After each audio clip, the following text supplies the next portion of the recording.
Au 1er janvier, le surteintage des vitres avant des véhicules ne doit plus être inférieur à 70% de transmission de la lumière visible. En cause, un décret modifiant le code de la route en date du 14 avril 2016 qui exige une transparence suffisante du pare-brise et des vitres latérales avant.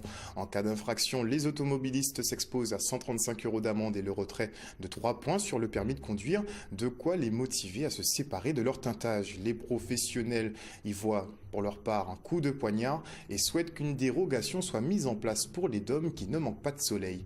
Anne-Elisabeth Arsen et Nicolas Chi.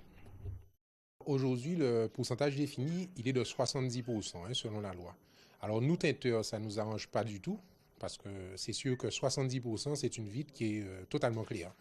Donc aujourd'hui, un film a été développé pour justement permettre de respecter cette norme, mais c'est un film qui va être transparent et qui va protéger contre l'UV. Aujourd'hui, quelqu'un qui veut être protégé contre la luminosité véritable et contre l'éblouissement, il n'aura pas ce résultat avec ce film homologué.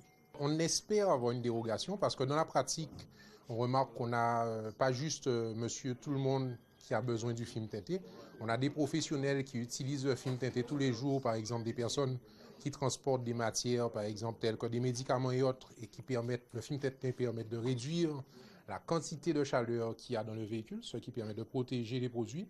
On a des personnes qui transportent du matériel, des produits de haute valeur et justement qui ont besoin d'empêcher que ces produits soient vus.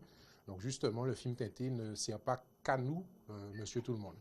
Et il faut savoir aussi qu'on a des personnes qui ont des petites maladies de peau. On aurait bien aimé avoir une protection minimum. Donc nous, on espère une dérogation. On pense véritablement qu'en Guadeloupe, c'est pas vraiment applicable une loi telle que celle-là. Donc on aura véritablement, à mon avis, un accord avec la gendarmerie de manière à avoir une tolérance beaucoup plus importante que 70%. Les gens ont commencé à venir déteinter à partir du mois de décembre. En Guadeloupe, on le sait très bien, on attend toujours la dernière minute pour pouvoir agir. Mais c'est vrai que ça s'est vraiment bousculé durant le mois de décembre. Les vitres teintées, ça protège l'intérieur des véhicules. Ça protège des UV aussi. Parce qu'on fait le test, une vitre sans le film, une vitre avec le film, le soleil, la vitre avec le film, ça ne brûle pas. La vitre sans le film, ça nous brûle. Ça protège aussi, au niveau de la clim aussi, ça permet à la clim de refroidir 2 fois plus, parce qu'il n'y a pas de chaleur à l'intérieur de la voiture. Et pour moi, ça empêche à certains voleurs de voir ce qui se trouve dans la voiture pour pouvoir vouloir casser la voiture pour montrer ce service.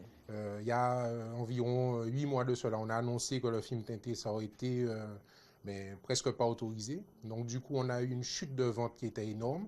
On est passé de, on va dire, 5 voitures à la journée à 5 voitures à la semaine.